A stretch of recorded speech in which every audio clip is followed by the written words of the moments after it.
Namaste and welcome to Daily News Simplified, the what, why and how of newspaper reading. Today we would be analyzing the Delhi edition of the Hindu newspaper of 1st March 2018. Now let us begin. Now we would begin with the lead editorial on page 8. Now with regards to this article, the first thing that we would focus upon as to what is this news about. And the second aspect that we would focus upon, which this article has highlighted, is the Land Acquisition Bill of 2013. Now let us first understand as to what this article is about. Now the focus of the article has been that there were different judgments on the same issue of land acquisition by two different three-judges bench.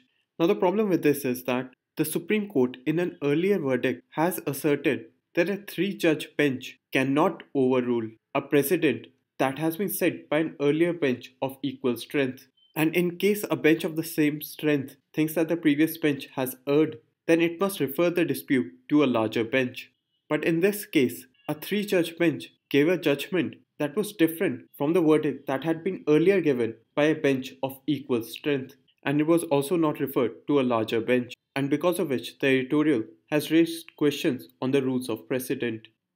Now because of this conflict, a five-judge bench has been established which would be headed by the Chief Justice of India to resolve this conflict. Now because this issue is sub judice, so we would not be analyzing the judgments, but what we would focus upon is the Land Acquisition Bill of 2013 and how is it different from the previous Act of 1894 which the article has highlighted. Now the Right to Fair Compensation Transparency in Land Acquisition, Rehabilitation and Resettlement Act of 2013, or what is more popularly known as the Land Acquisition Act of 2013, differs from the earlier Act of 1894. Wherein the new Act provides for a more humane, participative, informed and transparent process for land acquisition as compared to the previous Act. Now let us understand the various factors on where it differs. Now the first point is that the bill provides for land acquisition as well as rehabilitation and resettlement, and therefore replaces the earlier Land Acquisition Act of 1894. Now the second point is that the new Act ensures consultation with institutions of local self-government and Gram Sabhas during land acquisition, thereby providing a more decentralized process.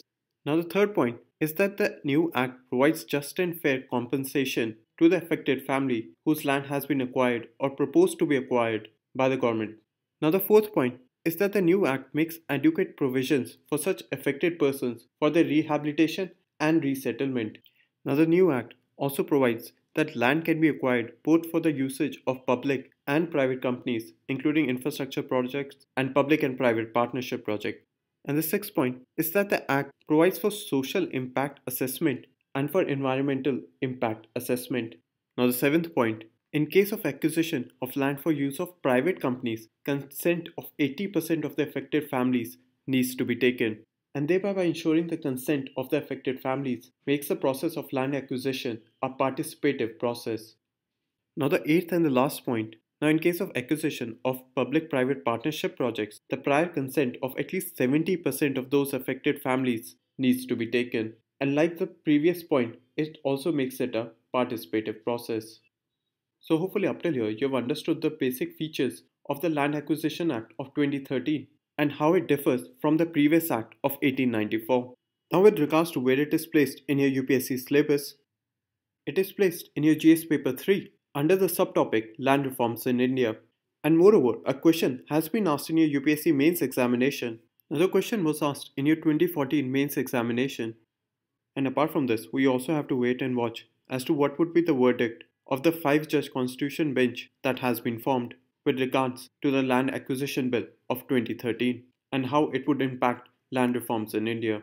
Now with this, we move on to our next article. Now we have taken this article from page 8. Now the first thing we would understand with regards to this article as to what is an e-way bill.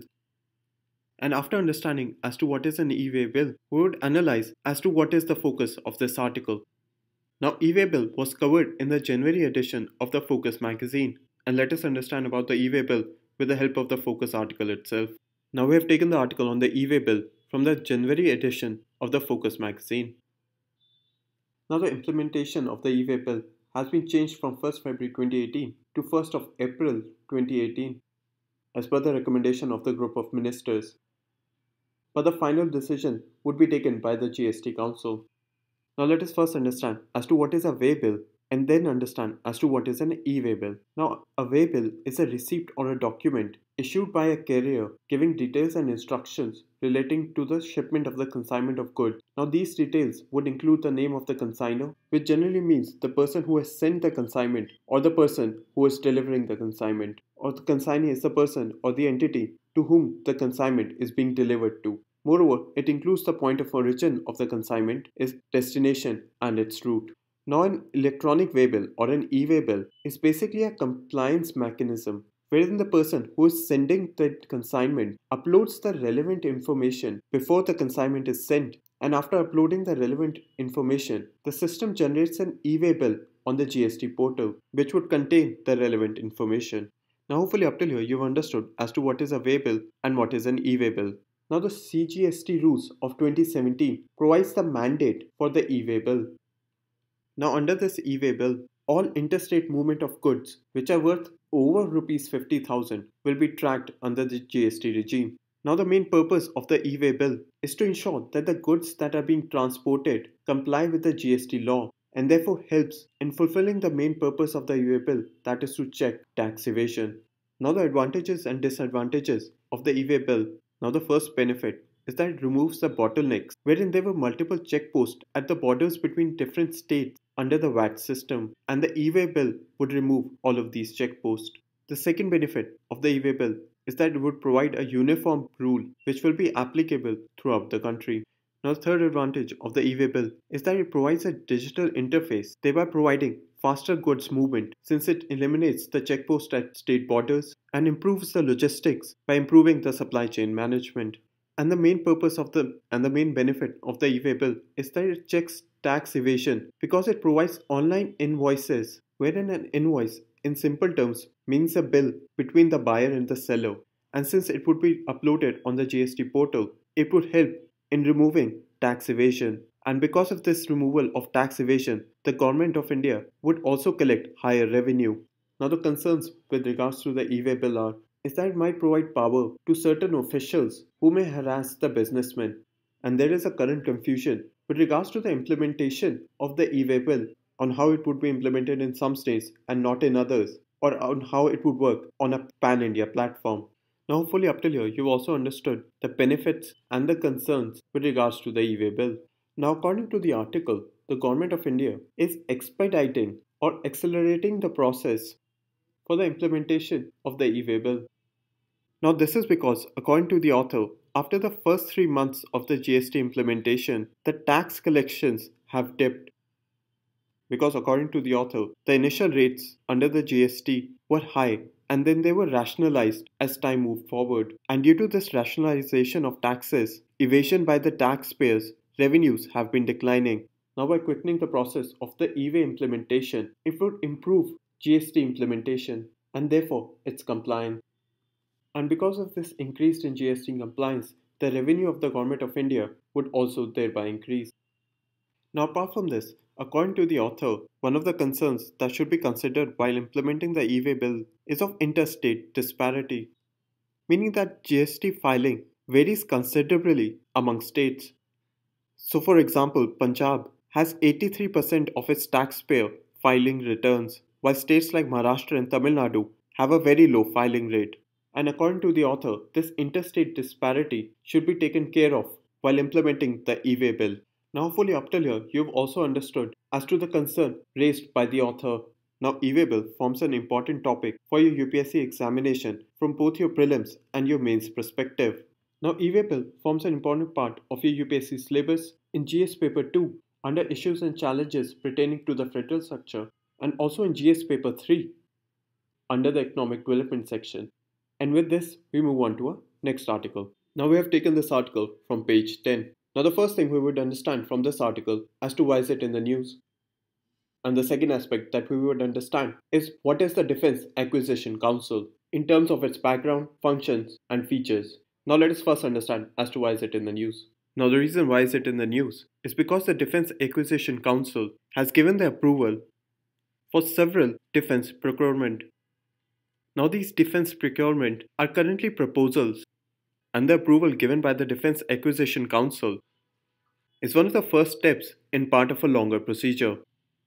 Now, these defense procurement are for all three services and intends to replace the earlier older weapons, and it includes several defense procurement such as a pollution control vessel for the Coast Guard for pollution control, patrolling, among other factors. It also includes modern personal weapons for soldiers that are stationed on the borders, high capacity radio relays for the Army and the Air Force, among other procurements to modernize weaponry of all the three services. Now hopefully up till here you have understood as to why is it in the news that the Defense Acquisition Council has given approval for several defense procurement for all the three services. And you also further understand that the approval given by the Defense Acquisition Council is part of the first step in a long-ended procedure. Now let us understand further about the Defense Acquisition Council.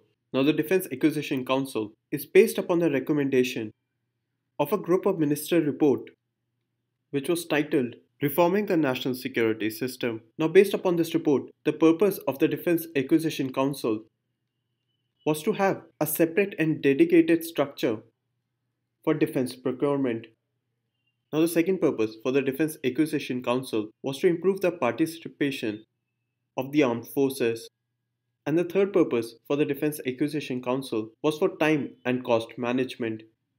Now hopefully up till here you have understood that the Defense Acquisition Council has been based on the recommendation of the group of ministers report which was titled Reforming the National Security System. Now the purpose of the Defense Acquisition Council was to have a dedicated and a separate structure which would oversee the function for defense procurement, thereby centralizing the procedure for defense procurement. Moreover, this Defense Acquisition Council also intended to improve the participation of the armed forces for defense procurement. And finally, the Defense Acquisition Council intends to save both time and cost for defense procurement. Now, the chairman of the Defense Acquisition Council is the Defense Minister of India. Now let us understand the functions of the Defense Acquisition Council. Now the Defense Acquisition Council gives the in-principle approval to capital acquisitions. Now this approval of acquisitions is referred to as the acceptance of necessity. Now this acceptance of necessity is the approval in principle to the proposed work or service and is therefore seen as the first step.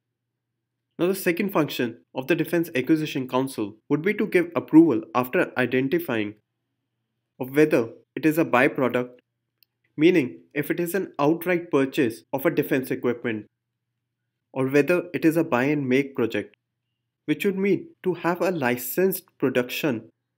And the last one would be of make project, which would be of indigenous production and indigenous research and development. And the last function would be to receive and monitor feedback from the Defense Procurement Board. Now the Defense Procurement Board oversees the buy project and the buy and make project and also coordinates, supervises and monitors the acquisition process. Now hopefully up till here you have also understood the functions of the Defense Acquisition Council, that it gives the in-principle approval to defense acquisitions based upon acceptance of necessity, wherein it gives the approval to the proposed work or service, which is the first step in a long-ending procedure. And this approval will involve the identification of what type of project this defense acquisition would be. And moreover, the Defense Acquisition Council also receives and monitors the feedback that it receives from the Defense Procurement Board, which coordinates, supervises and monitors the acquisition process. Now a question has been asked in your UPSC mains examination, which was asked in the 2001 mains examination, which had asked what were the major recommendations of the group of ministers on Indian national security system. Now what else that is important to know about the Defense Acquisition Council is about the strategic partnership model. But for now, we would not be discussing the strategic partnership model, and therefore we move on to our next article. Now we have taken this article from the editorial page on page 8. Now the focus of this article is that the HRD Minister of India has asserted that the syllabus of the school curriculum needs to be cut. Now the reason as to why it needs to be cut is that first is to reduce the burden on students, and the second reason is to delete all the irrelevant information and thereby teach contemporary relevant information. Now the article highlights the views of the author with regards to the assertion made by the HRD minister. Now let us understand as to what is the view of the author. Now according to the author, it is problematic to choose as to what would be relevant and what would not be relevant, and therefore it would suffer from a selective bias. And moreover, according to the author, it is not the syllabus that burdens the student, but the rote-learning system in India which burdens the student. Wherein the rote-learning system in India is based upon memorization of information. And therefore, what is required to reduce the burden on students is to change the rote-learning system, and for which the author has made certain recommendations. Now, according to the author, the rote learning of facts is not required, but what is required is the understanding of facts. Now, according to the author, the rote learning of facts is not required because nowadays information and facts are easily available on the internet, and therefore it is not required to memorize them. But what is required is that students are able to understand as to what they are learning. And this understanding of fact can be achieved by teaching real world applications. Now, this means that students should be taught facts in such a manner that they're able to relate it to their present day life. And the third recommendation that the author makes is to change the testing system. Now, the current testing system in India, such as board exams, are based on the memorization of information and therefore lead to rote learning. So, what is needed is a change in India's testing system. Now, the author does not specify as to what sort of testing system should it be changed to. So, hopefully, up till here, you have understood the recommendation that the author gives to reduce the rote learning system in India, which has increased the burden on students. You understand that the author has recommended that information or facts should be taught to students through real world application. And second, that there should be a change in the testing system in India. Now, apart from this, we'll have to wait and watch on how the HRD ministry cuts the syllabus of school curriculum. Now, from your UPSC perspective, let us understand as to where this article is placed in your UPSC syllabus. Now, it is placed in your GS paper 2 under the section Issues relating to development management of social sector services related to education. Now, with this, we move on to our next article. We have taken the first article from page 1 and the second article from page 13. Now, with regards to the first article, as per the new estimates given by the CSO, the GDP growth rate for quarter 3 of 2017-18 has increased, wherein during quarter 1 the GDP growth rate was at 5.7%, in quarter 2 it was at 6.5%, and at quarter 3 it has increased to 7.2%. Now the question is how? Now the recovery in GDP growth rate is due to the improvement in both agricultural sector and in manufacturing sector. Now why this article is important? Because there was seen a dip in the GDP growth rate in quarter 1 due to the effects of demonetization and the implementation of the GST. And now with every consecutive quarter, there has been an increase in the GDP growth rate. And what is important to remember with regards to your UPSC examination is to who prepares the estimates for the GDP growth rate. Now with regards to the second article, the reason it is in the news is because the fiscal deficit has touched 113.7% of the target of the entire 2017-18 year. Now you should know that fiscal deficit means the total expenditure minus the total receipt, and it includes loans and other borrowing. Now as you might know that under the Fiscal Responsibility and Budget Management Act, the fiscal deficit was fixed at 3.2% of the GDP, but under the Union Budget of 2018-19, the fiscal deficit was revised to 3.5% of the GDP, and therefore the target of 2017-18 was 3.5%, and the fiscal deficit has breached this target. And therefore, to control this fiscal deficit, the Government of India in the remaining time will have to cut down on the expenditure. Now the problem with this is that if the Government of India cuts down the expenditure, it may lead to a decline in the GDP growth rate in the quarter 4 figures. Now hopefully up till here you have understood that the fiscal deficit has overshot to 113.7% of the revised estimates of 3.5% that were given under the Union Budget of 2018-19. And therefore, to control this rising fiscal deficit, the Government of India needs to cut its expenditure, and wherein a cut in the expenditure may also lead to a decline in the GDP growth rate in quarter 4, and therefore we have to wait and see on the subsequent steps taken by the Government of India. Now with this, we come to an end in the analysis of today's paper. Now we move on to the question for today.